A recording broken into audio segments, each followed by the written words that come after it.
football, because it was a big football weekend. It was a fun football weekend, and per usual, we are a Cron pod, and it started Thursday with Dolphins Bengals. Yeah, how about that? How long ago does that feel now? The Tua stuff was ugly. BBD, I'm gonna kick to you early because I heard about how bad it was, and then I didn't want to click. Like we had twitching, and we had this injury. Yeah. I mean, the story coming into the week is that they let him play through a concussion last week because he was so clearly concussed, and then it was, not to brag, I used to work in emergency medicine, right? I usually don't get I've watched the Kevin Ware video more than just that day. Not, it pops up sometimes, and I'm I don't gotta get away. That was one of the harder sports injury videos I've watched because he's all it's the classic this is really bad. Hands like this. Should I watch it right now? Yeah. All right, I'm gonna watch it now. I'm really grateful I got home from a wedding right when that happened, so I didn't see the live coverage. Or I think the broadcast crew kept showing it, and a lot of tweets about stop showing it. Yep. Okay. Yeah, his hand is clenched up, that he's not in control of it. Yeah. Yeah, that sucks and is very scary. And I hate that for Tua, and I know someone's already been fired over it, and I hope that doesn't become what the Dolphins season was about, because, even though the Dolphins lose this game, Bengals back to 2-2. They're looking better. This Dolphins team that was 3-0 and beat the Ravens, the Bills, who teed off this weekend. Bengals seemingly to be back in flow. It looked like they were having a little bit of a Super Bowl hangover. They were also having a little bit of a preseason hangover. They openly admitted they didn't take the preseason seriously. Burrow didn't play at all. Looks like they're back in line. And yeah, the Dolphins, I don't know. Let's see what goes on with Tua. Feel awful for the guy, because I think even having the public, I don't want to say knowing this, but just that people will, playing pro quarterback is so hard. There's 20 guys in the world that are good at it. There's 10 guys in the world that are actually good at it, right? And Tua is, trying to find his way into either one of those mixes, which I was open to. I feel like I leaned into this, and I do it partially as a joke, but partially believe it. I think, how come there are no good lefty quarterbacks? That's just really weird to me. And not one? Yeah. Shouldn't there always be one? Pitchers, there's always the stud lefty. I don't know. It just historically there has been one, but I remember it being a thing that Tua was in the league, and we're oh, there's a lefty QB again, because there weren't even backups. It's on a personal level. I acknowledge it's dumb. I just think it's bizarre, and that there's more to it, that there's no lefty QBs in the NFL. Anyways, Tua had been playing well. They actually Miami took the lead in this game. They went up 15-14, and I was like, damn, these Dolphins are going to make me look bad again. Tua goes out. Steady Teddy Bridgewater comes in, my guy. Not enough to get it done.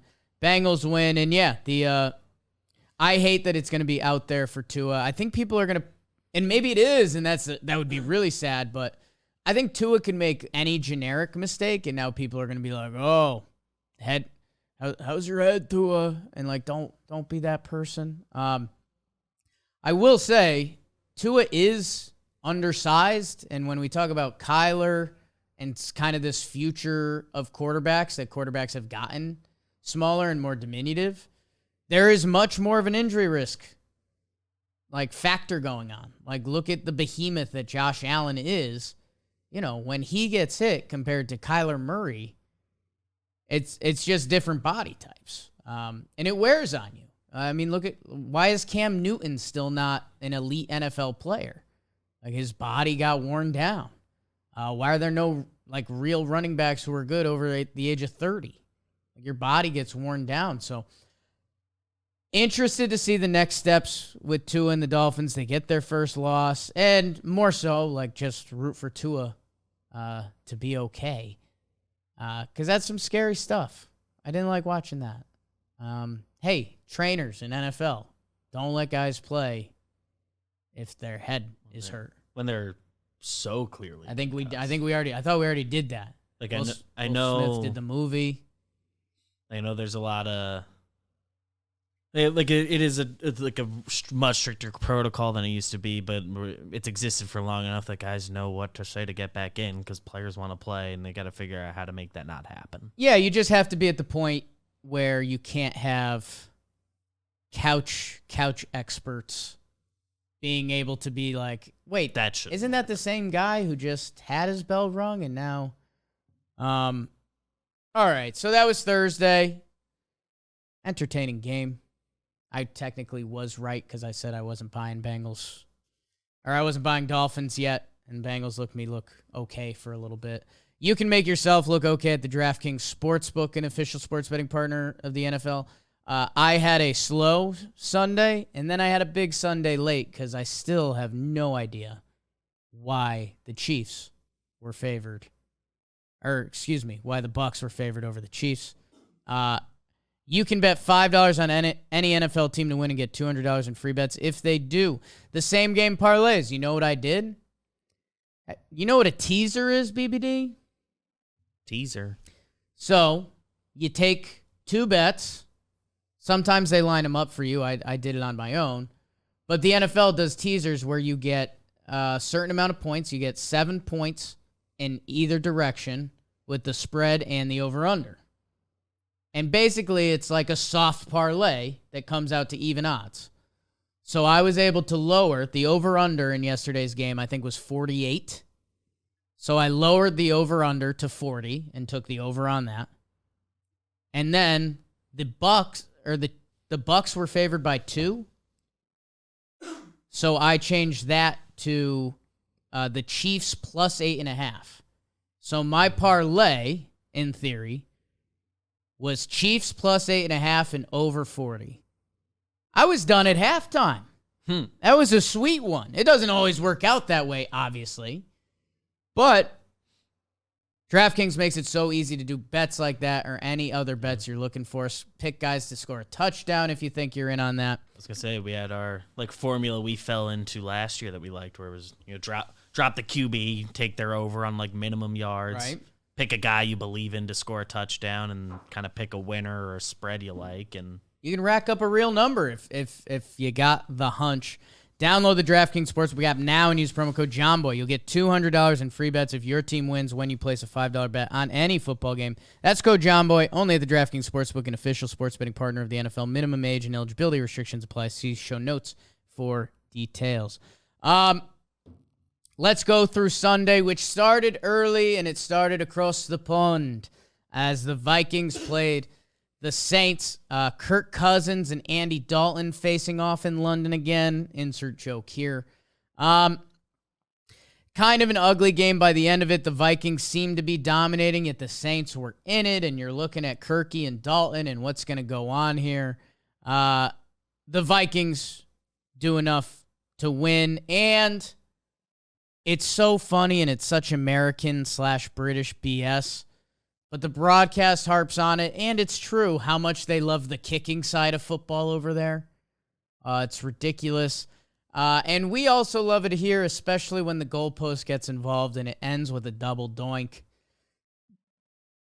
Pretty unreal. The Saints might be bad. I think that's one of the takeaways from this game. With Sean Payton and Drew Brees, for years you just kind of count in the Saints as being a good football team. They might be bad this year. I mean, Dalton, Jameis when he comes back, and Taysom Hill at your quarterback position. Kamara didn't make the trip, so, missing him is obviously a monster blow. He's a stud. Michael Thomas is hurt again, which just seems to be tradition at this point. Saints might be bad, and the Vikings, who, again, was a lot of people's darlings come into the season, their only loss now is to the Eagles, who is also everyone's darling coming into the season. that the Vikings, they now host the Bears next week, and then they'll be at the Dolphins. So let's see where the Fins are at by then. But Vikings and their hot, tall coach, they win in London. Good for them. Oh, also, people thought this game could end in a tie, which would have been funny because that's what Dalton and Cousins did last time. A lot of jokes there. Justin Jefferson, massive, massive day. Falcons, Browns, no thanks, really. Falcons beat the Browns. Nick Chubb is awesome. He's one of my, if not my favorite running back to watch. Falcons, they win. They bookend this. 10 points in the first quarter, 13 in the fourth. Brownies, what are you doing? Brissett, not a pretty stat line. Mariota, 7 for 19. 0 touchdowns and a pick. That's his stat line. They were just running it with Algier and Huntley. So, yeah, no, I should have just said no and moved on. Atlanta wins at home. Both these teams are 2-2. Both these teams are so bleh. If your team lost to them, you'd be sad. At least for now with the Browns. Cowboys, they go to 3-1. They beat the Commanders, who stink. Fair enough. Cooper Rush does enough. 15 for 27, 223, 2 touchdowns. CeeDee Lamb with a big game. We like that. I was curious to see if the Commanders were going to make this a game. I mean, Cooper Rush, when there's more tape on a quarterback, it feels like defensives can catch up on them. Zeke had a couple nice catches in this game. The rushing yards aren't there. Michael Gallup came back for the Cowboys. He had a touchdown. This is a nice win for the Cowboys. I know it sounds dumb. I know it's NFC East, and the Commanders do stink, and that's what I said. I mean, Wentz, bad. John Dotson's a stud, but that's about it. They took care of their business, which is important, and it wasn't close. They commanded the game. It was over. They won. That's important in the NFL, because if you put yourself in too many pickles, you end up having a bad time. And they're doing this without Dak. Like, think about that. How many teams lose their quarterback and can still rack up some wins? Good for the Cowboys. How about them? Seahawks, Lions. The Lions will always give you the most fun game of the weekend. I took them as my lock. I thought this was going to be the Lions announcing themselves and saying, like, hey, we're the real Detroit Lions. Like, we're not going to go down a bunch of points and then do a big dramatic comeback but come up just short. And boy, was I wrong, because that's exactly what they did. That's exactly what they did. It's unreal what the holes this team puts themselves in, and then they fight back. But the Seahawks and Geno Smith, who's lighting it up, is the Lions. I think their defense is awful. 320 yards, 2 touchdowns, 0 picks. Rashad Penny for $151 and 2 touchdowns on the ground.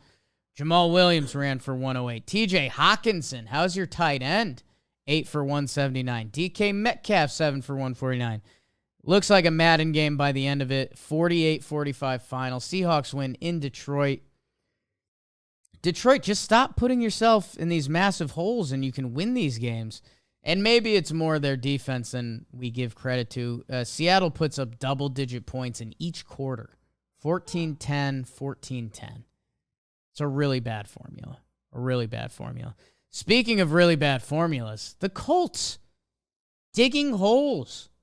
Your best player and what your team is supposed to be built around is Jonathan Taylor. In every game, you're down seemingly 21-0.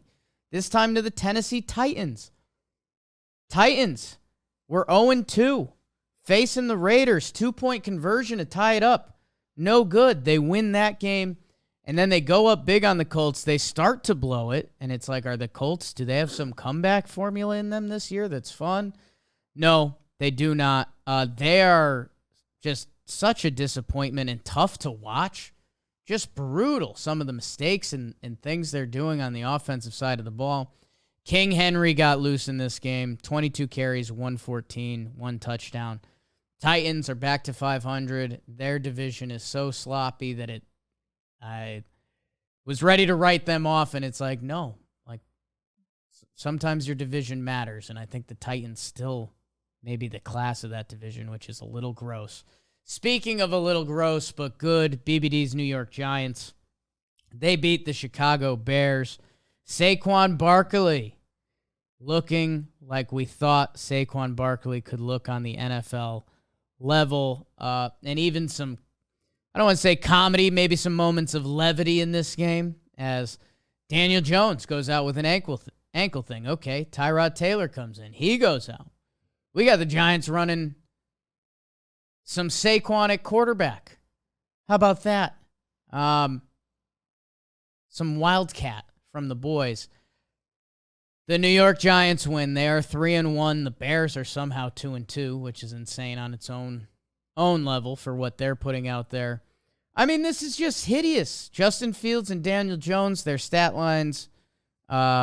Leading receiver for the Giants in this game was Daniel Bellinger, followed by Tanner Hudson. I don't know. Anything on your Giants, BBD? Both tight ends. Fun. I'm a sucker for a good tight end. Yeah. Just good win. Saquon. The numbers are starting to get to a really fun place in the early going. Did the first look at fantasy wise where he's at, and he's top 4 running back depending on how your league does scoring.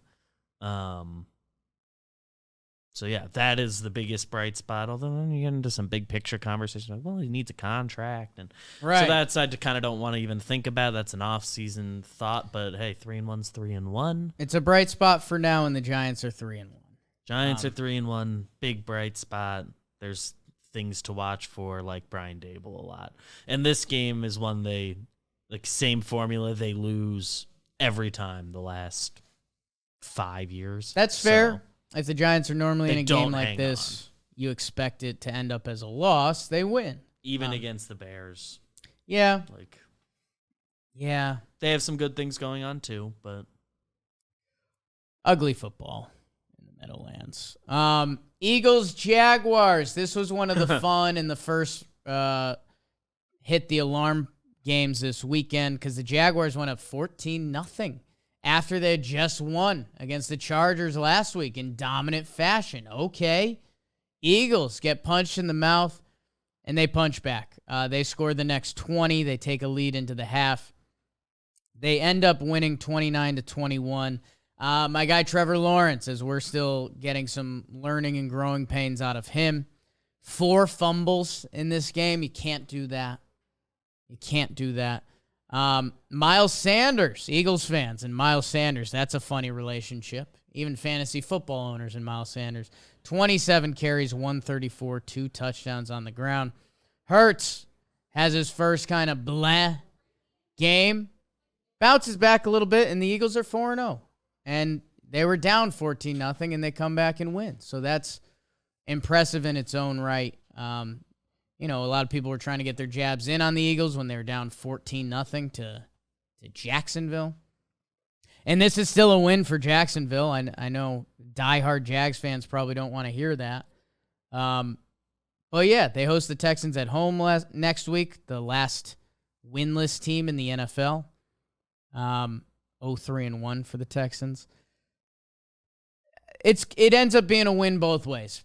The Eagles get to say they have comeback juice in them. The Jaguars get to say we gave the Eagles a good punch. Eagles are undefeated, man. 4-0. Continue to look good after an awful, awful first quarter. The New York Jets. Another accidental winning bet for me this weekend. I said, I don't know. I think the Steelers are just bad, and if Zach Wilson has anything, they can win this game. And it got scary for a while because the Jets were up. Things are clicking. It's 10-3 at halftime.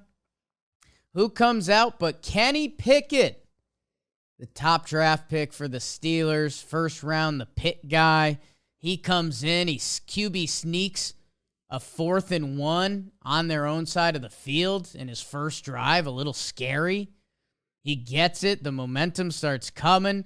They put up some points. They take the lead. They go up. I want to make sure I have it right, but they went up 20-10.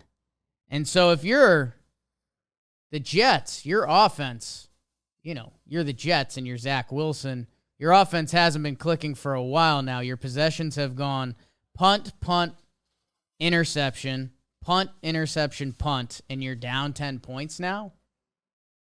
Scary. They have a big drive, 11 plays, 81 yards, interception, another 10 plays, 65 yards. They could have got the field goal to tie it and gone into overtime. They get the touchdown. They punch it in. And the Jets win. They are 2-2. Zach Wilson with an end-of-the-game actual quarterback performance. Salah gets another win. Their touchdown early was the Philly special. Barrios to Zach Wilson. Steelers are bad. There's no other way to slice it. Kenny Pickett's 10 for 13 for 120. You say that's good. 3 incompletions. All 3 incompletions are interceptions. So sort of 0 incompletions. In a way. Ball didn't touch the ground. That's what they talk about at football practice. Every ball he threw got caught. That's what they talk about at football practice. Chargers beat the Texans. That's a good team, bad team. There's really no analysis there. Chargers are up to 2-2. Herbert's still fighting while he's hurt. The final game from the morning slate, or 1 p.m. slate, I should say. Bills-Ravens. I think 2 of the best teams in the AFC. Ravens were dominating again. They're up big. They're up 20-3. And it's like, wow, are they going to run away from the Bills? Are the Bills going to come back? How does this play out? Are they just going to keep going shot for shot? The Ravens do not score in the second half. Some questionable coaching decisions and plays by Lamar. Meanwhile, the Bills and Josh Allen, they stick with it. They run out the clock at the end. They had a situation where they could have scored the touchdown and given the ball back. Instead, they just sit on it. That could have been ugly. They just sit on it, kick the field goal, and they win. Bills are still obviously the class, and the Ravens, it's just weird. They've blown a couple big leads now. And what's that about? A team that's so good at running the ball. You'd think they'd be able to start taking the air out of it.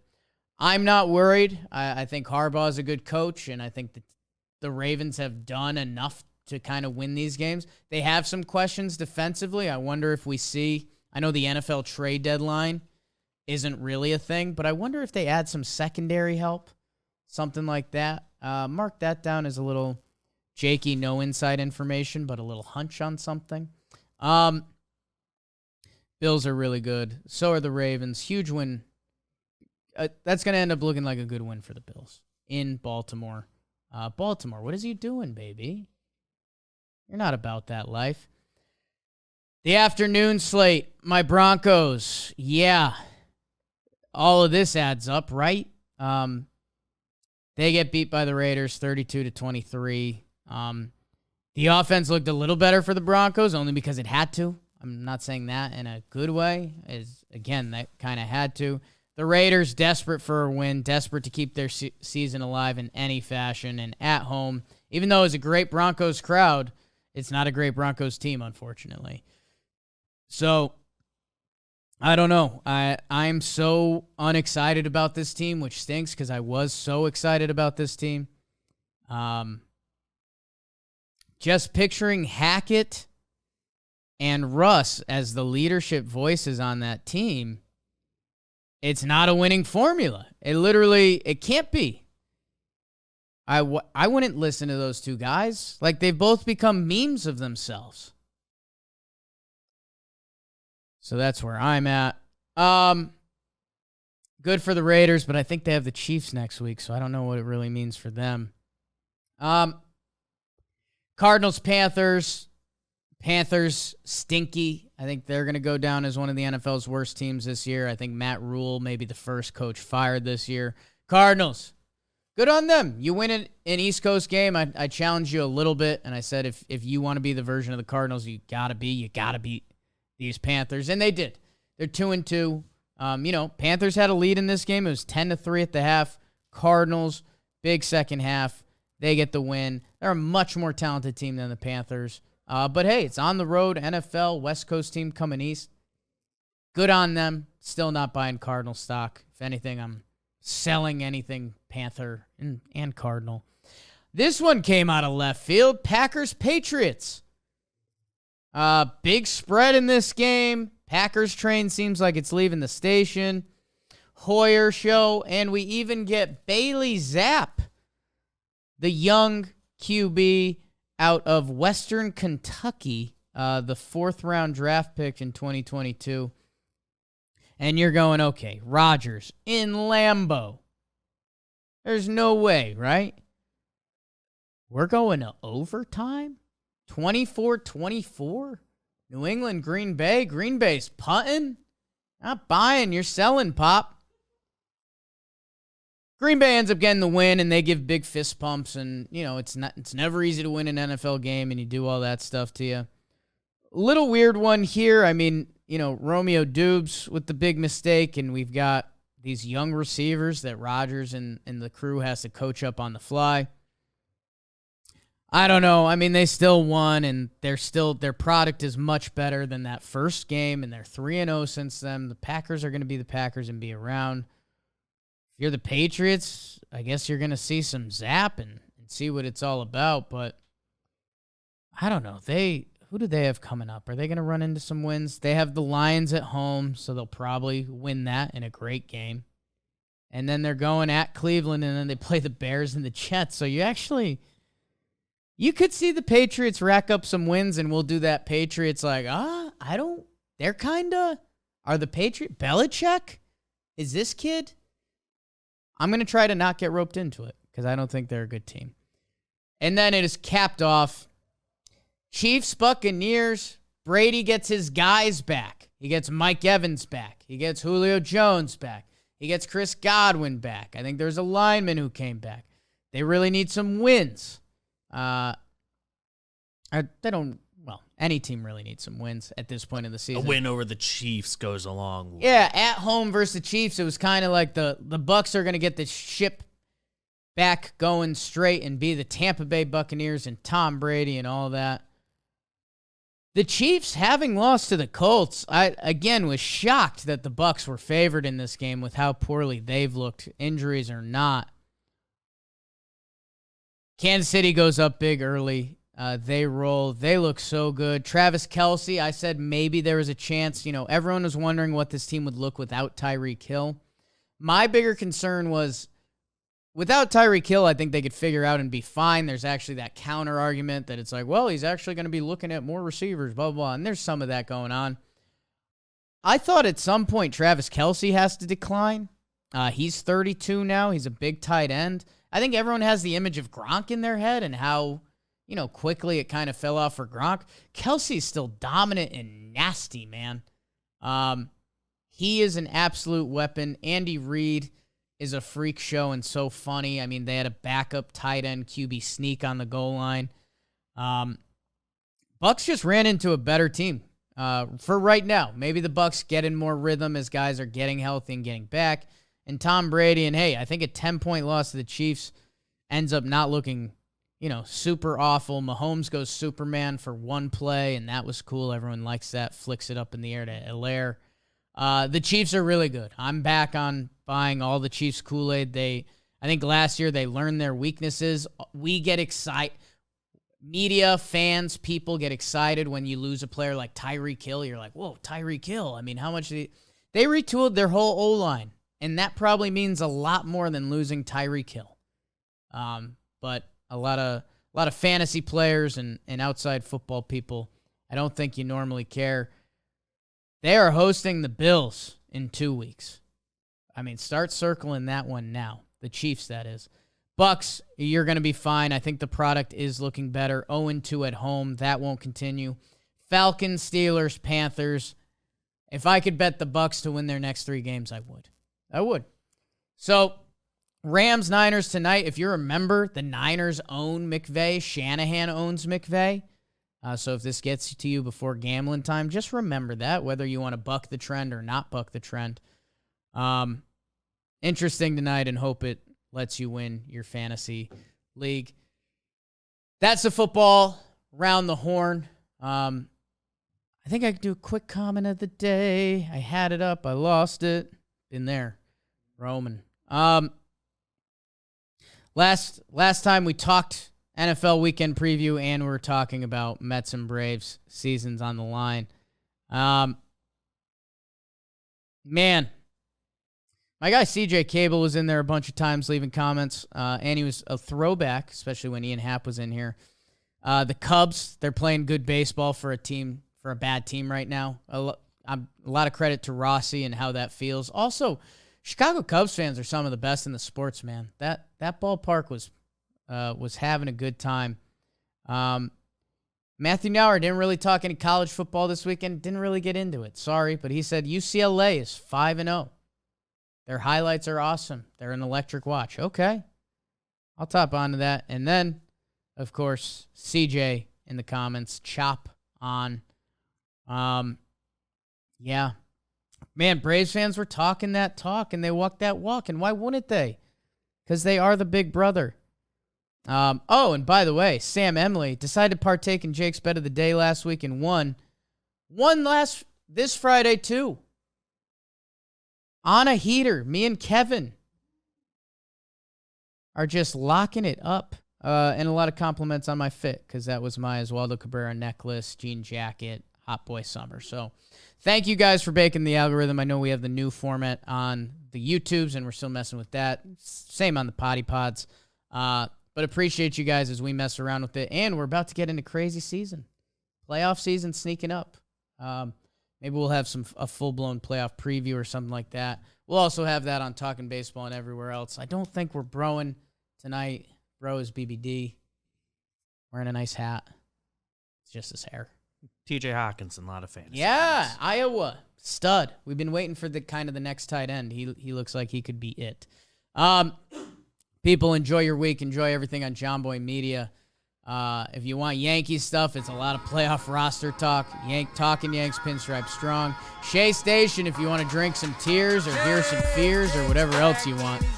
John Boy Jake TV, something a little new for you today. Sorry our GeoGuessr crew, but I think we got some Guess Who back at it. It's really funny, me and Jim. Talking baseball is good. Rose rotation, Justin Turner. I haven't listened yet. I'm really excited to because him and Rosie go back, so that's got to be good. And everything else on John Boy Media. Check it out. I love you. Let's have a bang up week. Bangers and mash. London game. Take it. Love.